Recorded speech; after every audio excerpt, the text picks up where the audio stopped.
So now let's start to understand the chapter, the Bermuda Triangle. Let's warm up. There are numerous world famous mysteries that are controversial and remain unsolved to this day.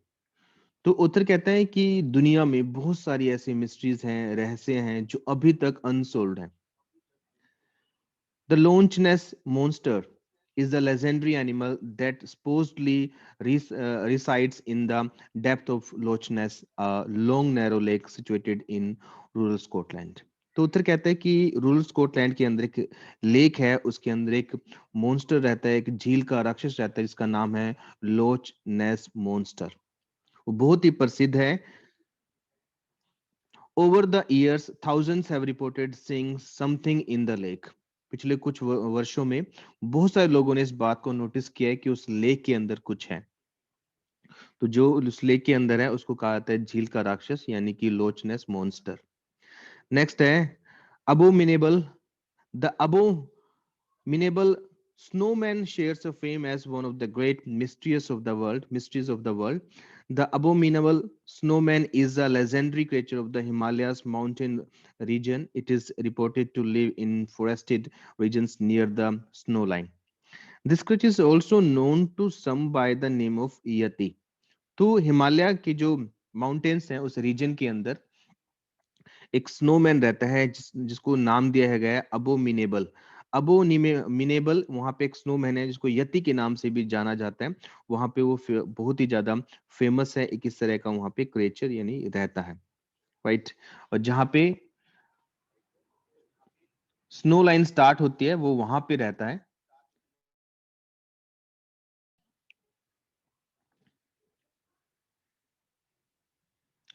Next, the Bermuda Triangle present another intriguing wonder to the world. More than 200 planes, ships, and boats are believed to have disappeared in this triangle without trace.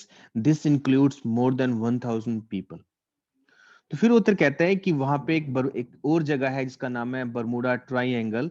वो भी इस तरह की एक चीज को present करती है, बहुत ही ज्यादा जो मिस्टीरियस है, कि वहां पे लगभग 200 प्लेन्स, शिप्स और बोट्स वहां पे डिसअपियर हो गए हैं, गायब हो गया उस स्थान पर जाके, और लगभग 1,000 से ज्यादा लोग वहां पे पहुंच के गायब हो गए हैं. एक ऐसा रहस्यमय स्थान है वहां पे, उसको बोलते हैं बर्मुडा ट्रायंगल. तो इस चैप्टर में हम इसके बारे में पढ़ेंगे कि what is Bermuda triangle. Now read more about the Bermuda triangle. A mysterious part of the Atlantic Ocean is located off the east coast of the United States. तो ये जो बहुत ही मिस्टीरियस पार्ट है अटलांटिक ओशियन का, जो कि पूर्वी तट पर, यूनाइटेड स्टेट के पूर्वी तट पर ये वहां पे लोकेटेड है. This area is a three sided part of the ocean known as a Bermuda Triangle. तो ये जो पार्ट है वो तीन तरह के यानी कि ट्राइंगल की शेप में बना हुआ पार्ट है, formed by the imaginary line drawn by the Miami sorry. तो मियामी एक पर्सन था, उसके द्वारा इसको लाइन फॉर्म की गई है, इमेजिनरी लाइन है इसकी, कोई रेखा नहीं बनी हुई इसकी कि इसके ट्रायंगल की ये रेखा है. एक इमेजिनरी लाइन दी गई, काल्पनिक लाइन दी गई है. किसने दी है? मियामी एक पर्सन था, उसने नाम दिया है इसको, उसको लाइन दी है, इमेजिनरी लाइन दी है. इसको कहाँ से कहाँ तक माना जाता है? Florida to Bermuda to San Juan and Puerto Rico and back to Florida. तो फ्लोरिडा के अंदर इस स्थान से इस स्थान तक इसकी जो इमेजिनरी लाइन है वहां तक इसको माना जाता है, इस पार्ट को माना जाता है कि ये जो पार्ट है ये बर्मुडा ट्रायंगल है. What is weird about this place is that it has been the location of numerous strange disappearance. तो यहाँ पे क्या बहुत ज्यादा वियर्ड है, अजीब है, कि यहाँ पे बहुत सारी चीजें इस लोकेशन पे आके डिसअपियर हो गई हैं यानी कि गायब हो गई हैं. 100 ships and planes have vanished in the part of the world according to the record. और रिकॉर्ड के अंदर लगभग यहाँ पर 100 शिप्स और प्लेन्स यहाँ पे वैनिश हो गए हैं, गायब हो गए हैं रिकॉर्ड्स के अनुसार, right. Earliest known disappearance took place in 1609. जो पहली सबसे पहली जो यहाँ पे रिकॉर्ड की गई कि सबसे पहली यहाँ पे डिसअपियरेंस कब हुई थी, वो हुई थी 1609 में. When the sea venture a ship bringing English settlers to the colonies of the Virginia. तो वर्जीनियस के लिए वहां पे एक इंग्लिश जो सेल्टर्स थे, उपनिवेशक थे उसके अंदर, तो उसको ले जा रही थी वो शिप। शिप का नाम था Sea Venture. Was wrecked near the island of the Bermuda. तो उसको उसके मलबे को देखा गया। सी वेंचर वहां पे शिप गई थी 1609 को। तो उसके मलबे को देखा गया, बाद में वो वहां पे जाके पहले गायब हो गई थी। Right. So you can see here, this part is called Bermuda Triangle. This part is called Bermuda Triangle, right? These lines are imaginary lines, not like real lines. We can say the real boundaries. The ship's longboat set sail to get help. It disappeared forever. तो इसकी जो एक ship के अंदर एक boat होती है, इसको बोला जाता है लॉन्ग बोट। वो बेसिकली तब उसको वहां से रिलीज किया जाता है कि जब उस शिप को किसी हेल्प की जरूरत होती है। तो वो उसकी लॉन्ग बोट भी वहां से डिसअपियर हो गई थी, गायब हो गई थी। उसका भी नहीं पता चला था कि वो बोट कहाँ गई। Right. Come on the next point. In 1750, five Spanish treasure ships were caught in a storm here. Three of them disappeared without leaving any trace of wreckage. जो 1750 को वहां पे स्पेनिश जो ट्रेजर के शिप्स थे, वहां पे वहां पांच शिप्स गए थे उस स्टोम के अंदर, उस तूफान के अंदर वो गायब हो गए। तीन का तो वहां पे पता भी नहीं चला, कोई ट्रेस भी नहीं मिला, कोई रैकेज भी नहीं मिला, यानी कि कोई उनका मलबा भी नहीं मिला। The next big mystery in 1840 sorry. तो अगली जो मिस्ट्री हुई थी, रहस्य हुआ था, वो 1840 को हुआ था, 1840 में हुआ था। Involved a French ship called Rosalie. उस जो फ्रेंच शिप वहां पे गायब हुई थी, उसका नाम था Rosalie, which was found abandoned and drifted. There was no sign of any struggle और बैटल। उसको बाद में वहां पे उसके आसपास देखा गया, जो अबंडनेट थी, यानी कि बिल्कुल त्याग दी गई थी, छोड़ दी गई थी, उस पर कोई भी क्रू मेंबर नहीं था, और ड्रिफिल्ड हो रही थी, यानी कि वो पानी में बह रही थी। वो शिप बाद में उसको वो जो शिप थी वहां पे उनको मिली। राइट। और उनकी उस शिप के ऊपर कोई भी इस तरह का साइन नहीं मिला कि किसी के साथ किसी का झगड़ा हुआ, किसी ने उस पर स्ट्रगल की, बैटल किया, किसी ने उस शिप को लूट लिया, ऐसा कुछ भी नहीं, उस पर कोई भी साइन दिखाई नहीं दिया। The Rosalie's sails were perfectly set in position. जो रसोलिया जो थी, वो शिप थी, वो अच्छे से सेल कर रही थी, अच्छे से जा रही थी अपने पाथ पे। And all the cargo was still on the board when the ship was found. बिल्कुल जो कार्गो था वो उसके ऊपर ही था। कोई भी कार्गो मतलब जो भी उस शिप के ऊपर सामान रखा जाता है, तो उसमें से कुछ भी गायब नहीं था, सब कुछ वैसे का वैसे ही था। The strange thing was that the entire crew was missing. जो सबसे स्ट्रेंज थिंग थी वो ये थी, अजीब चीज थी, कि कोई भी क्रू मेंबर नहीं था उसके ऊपर, यानी कि जो उस जहाज पे सवार थे वो वहां पे कोई भी नहीं था उस शिप के ऊपर जब उसको पाया गया। Numerous aircraft as well as ships began to be reported missing in the Bermuda Triangle. बहुत ज्यादा एयरक्राफ्ट और शिप्स वहां पे पाए गए हैं कि वो वहां पे जाके मिसिंग हो गए हैं, गायब हो गए हैं, खो गए हैं। The most famous of these strange disappearance was in 1945। 1945 को सबसे मोस्ट फेमस वहां पे जो स्ट्रेंज डिसअपियरेंस हुई थी, दैट ऑफ फ्लाइट 19। एक फ्लाइट थी, उसका नाम था 19, वो वहां पे डिसअपियर हो गई थी, गायब हो गई थी। The name given to 5 United State Navy training planes. Navy के ये प्लेन्स थे, इनको ये नाम दिया गया था। These planes had full supplies of fuel when they left their base in Florida. तो वो जो प्लेन्स थे वो 5 प्लेन्स थे, राइट। तो उनको ये नाम दिया गया था फ्लाइट 19। आफ्टर उनके पास जब वो वहां से चले थे, उनके पास बहुत ज्यादा फ्यूल था, ईंधन बहुत था, तो ईंधन खत्म होने के चांस बिल्कुल भी नहीं थे। After only an hour in the, let me come on the next page, in the air, however, the control tower with which they were in the radio contact received an unexpected message। तो वो लगभग जब वहां से चले 1 घंटे के बाद उन्होंने वो अपने जो जिस रेडियो टावर से वो कंट्रोलेड थे, कनेक्टेड थे, उनको कुछ अनएक्सपेक्टेड मैसेज मिलने शुरू हुए। वो क्या मैसेज थे? The flight leader reported that he new the aircraft were of their course flight का जो लीडर था उसने वहां पे मैसेज दिया कि उसको पता है कि वो अपने रास्ते से भटक गया है, यानी कि वो अपने कोर्स पे नहीं है, रास्ते पे नहीं है। But he was completely unaware of their location, परंतु उसको ये नहीं पता चल रहा है कि वो कौन सी लोकेशन पे आ गया। यानी कि जो शिप के अंदर या फिर प्लेन के अंदर जो मीटर्स होते हैं, जो लोकेशन बताने वाले डिवाइस होते हैं, वो नहीं बता पा रहे थे कि वो कहाँ पे है। He said that the compasses as well as all other instruments were showing different readings. उसने बताया कि जो कंपास होता है किसी प्लेन के अंदर, जो और इंस्ट्रूमेंट होते हैं जो लोकेशन को शो करते हैं या किसी और बात को बताते हैं, तो वो डिफरेंट तरह की रीडिंग दे रहे हैं, कुछ और ही बता रहे हैं। And that the pilots had no idea where they were, उन पायलट्स को कुछ नहीं पता था कि वो कहाँ पे है, लोकेशन नहीं ट्रैक कर पा रहे थे अपनी। Although the day was clear, तो कहते हैं कि यद्यपि, हालांकि वो दिन था बिल्कुल क्लियर था, the pilots were not able to determine the position of the sun. तो कहते हैं कि उसके बावजूद भी, पूरा दिन साफ होने के बावजूद भी, वो सन की पोजीशन को डिटरमाइन नहीं कर पा रहे थे कि सन की पोजीशन कहाँ है, वो सन के पास है, दूर है, वो किस डायरेक्शन में है, लेफ्ट में है, राइट में है, नॉर्थ में है, साउथ में है। तो उसके बारे में कुछ भी नहीं बता पा रहे थे सन के बारे में। They were unable to chart the course that would have led them to a safe leading. तो वो उस चार्ट को कोई भी वहां पे रास्ता नहीं बना पा रहे थे कि जहां पे वो एक सही रास्ते पे, सेफ प्लेस पे जा पाए। बिल्कुल वो अनेबल हो गए थे। Within another hour all radio contact was broken between the control tower and the five planes. तो एक घंटे के बाद क्या हुआ, जो भी उनका कांटेक्ट था कंट्रोल टावर के साथ, रेडियो टावर के साथ, वो भी उनका कांटेक्ट टूट जाता है और फाइव प्लेन्स वहां से गायब हो जाते हैं, यानी कि उनका पता नहीं लगता कि वो कहाँ गए। An attempt was made to find the five missing planes, उन फाइव मिसिंग प्लेन्स को ढूंढने के लिए कोशिश की गई। एंड देयर क्रूज, और उनके जो क्रूज मेंबर थे, उनपे जो लोग सवार थे, उनको ढूंढने की कोशिश की गई। A group of rescue aircraft was sent searching one of these is twine engine seaplane had a crew of 13 men on the board।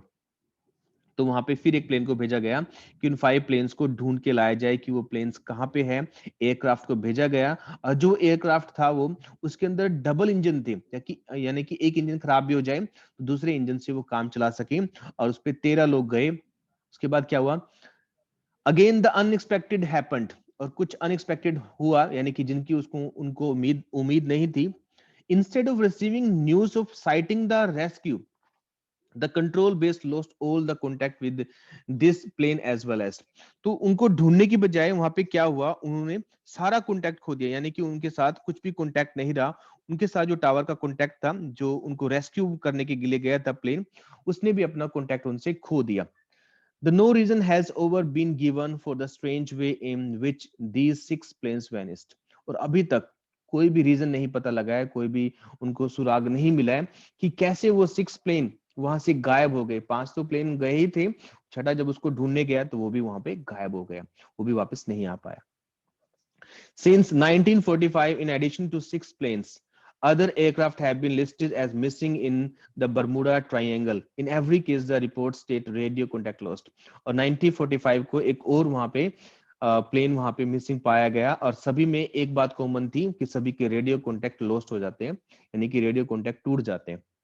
In another interesting case, a pilot named Chuck Wackley described an unusual flight in the Bermuda Triangle in 1964। तो 1964 को एक दूसरे जो pilot था जिसका नाम था चक weekly, उसने एक अनयूजुअल फ्लाइट के बारे में डिस्क्राइब किया, बताया उसने वहां पे क्या हुआ। The wings of his plane suddenly, तो उसने बताया कि जो उसके प्लेन के विंग्स थे वो सडनली क्या होने लगे, began to glow and all the instrument began to behave in unusual way, failing to operate properly। तो उसने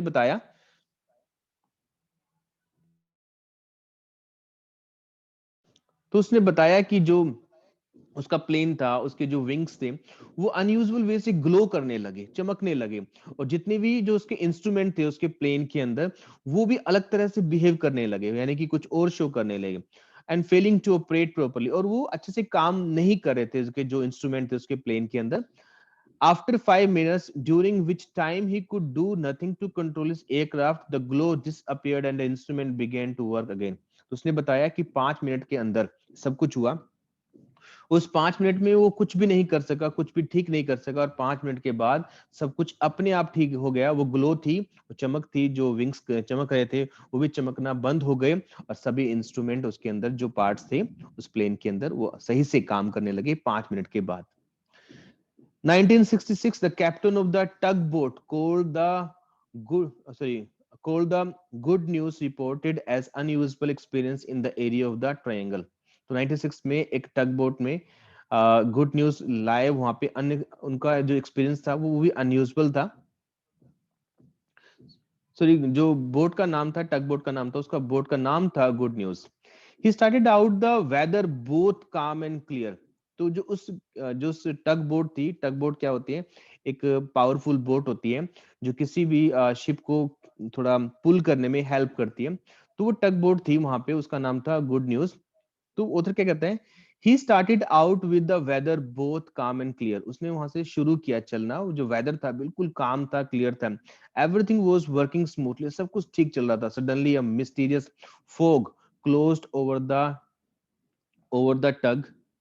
captain Don Henry stated that all the electricity. तो उसने बताया, जो उसके अंदर कैप्टन थे डॉन हेनरी, जो टग बोट के अंदर थे, जिस टग बोट का नाम था गुड न्यूज, उसने बताया कि एकदम से क्या हुआ कि उसके चारों ओर फोग आ गई, यानी कि धुंध आ गई, कुछ इस तरह का वहां पे हो गया। और उसकी जो इलेक्ट्रिकल पार्ट थे, let's read this, power suddenly failed. जो इलेक्ट्रिकल पावर थी उसकी वो फेल हो गई, यानी कि बैटरी जो थी वो काम करना बंद कर गई।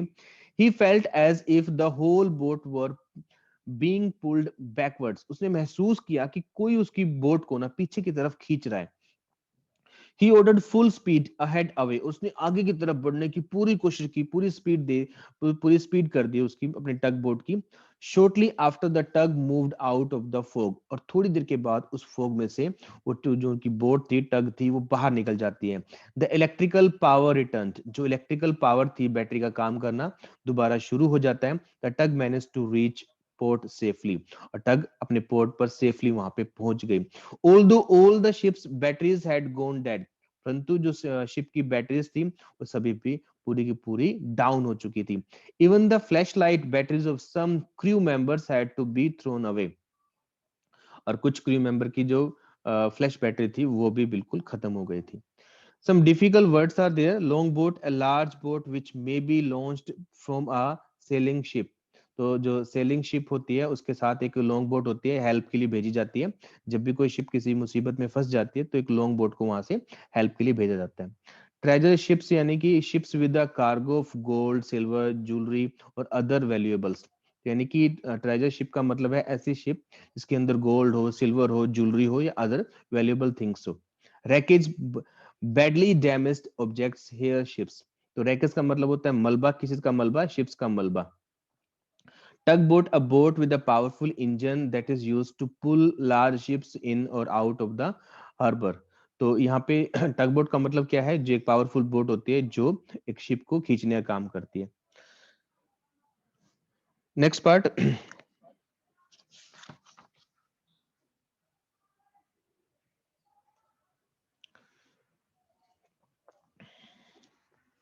Numerous explanations have been offered to account for these eerie happenings. बहुत सारी एक्सप्लेनेशन दी गई हैं कि ये इरीज, ये भयावह चीजें क्यों होती है वहां पे। Some of theories are just as old as the events themselves. और जो कुछ थ्योरीज हैं, कुछ बातें इनके बारे में ऐसी हैं जो बताती हैं कि ऐसा क्यों होता है, बिल्कुल ही अजीब है। जिस तरह के ये काम होते हैं उसी तरह की इनकी थ्योरीज, इनकी एक्सप्लेनेशन भी अजीब है। One theory is that there is a large underwater chunk of the iron in the area that acts as a magnet upon any metal instrument that may be near। तो कुछ लोगों का कहना है, कुछ थ्योरीज का कहना है कि वहां पे बहुत सारा आयरन है, उस स्थान पर लोहा है जो मैग्नेट की तरह काम करता है, और उन जो भी चीजें उनके आसपास आती हैं उनको अपनी तरफ वो अट्रैक्ट करता है, खींचता है, इसकी वजह से सारा कुछ होता है। This would explain with compasses sometimes behave so peculiarly on ships and planes traveling in the triangle। तो इस बात से ये पता लगता है कि जो कंपास होते हैं वो अच्छे से काम नहीं करते, बिहेव नहीं करते, तो लगता है कि ऐसा कुछ होगा वहां पे। Another idea is that there may be certain locations on the planet where the force of the gravity does not work. This would definitely disturb the regular operation of planes and vessels। तो कुछ दूसरा idea क्या है, दूसरी theory क्या है कि कुछ स्थान अर्थ पे ऐसे भी हो सकते हैं जहां पे जो ग्रेविटी होती है वो अच्छे से काम नहीं करती, और ग्रेविटी की वजह से ये अपने जो प्लेन्स वेसल्स होते हैं, जहाज होते हैं, वो रेगुलर काम नहीं करते जैसे वो यूजुअली बाकी लोकेशन पर काम करते हैं। Third suggestion is that the triangle may be a place where warm ocean currents and cold ocean currents meet and cause the tides to turn in the different direction.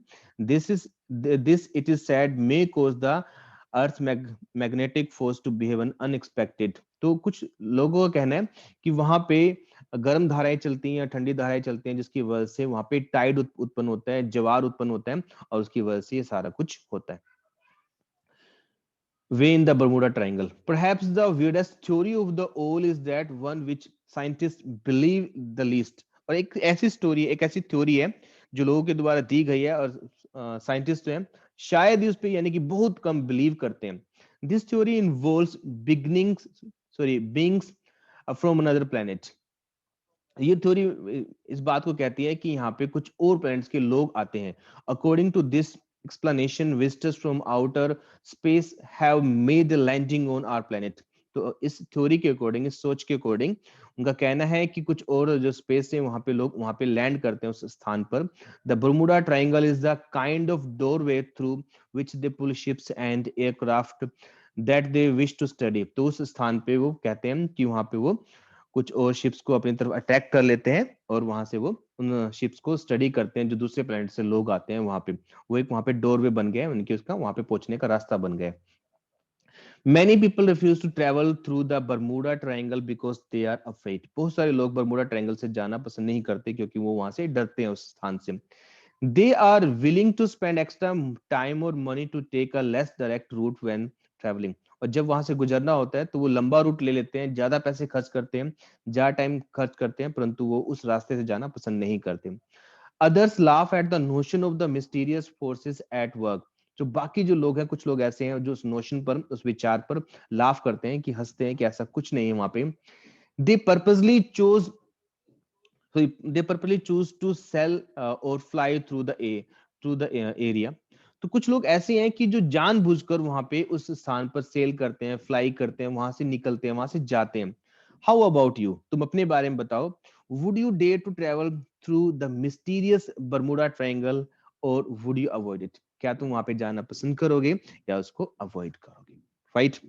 So this is all about this chapter, dear students. Now you have to do one thing. You have to read the question answer of this chapter, and you should try to find out the answers of this chapter, and you should write these and this means like answers of these questions in your practice notebook, right? And now if you want to ask anything, then you